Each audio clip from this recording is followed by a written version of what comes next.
गेले अनेक वर्ष प्रलंबित असलेला महाराष्ट्र कर्नाटक जो सीमावाद आहे त्याची सुनावणी सर्वोच्च न्यायालयामध्ये 23 नोव्हेंबरला आहे।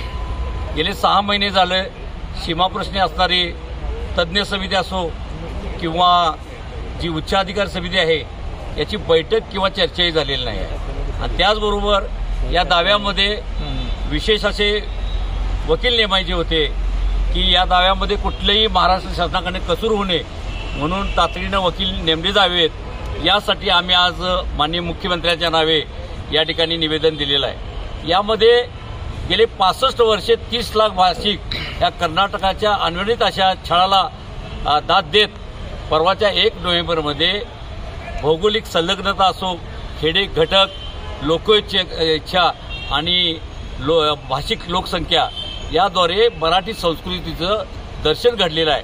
आणि अजूनही त्याच मुद्द्यावर या सर्वोच्च न्यायालयात दावा असल्यामुळे राज्य शासनानं तातडीने यामध्ये लक्ष घालावं अशी आम्ही या ठिकाणी मागणी माननीय कलेक्टर साहेब यांच्याकडे केलेली आहे।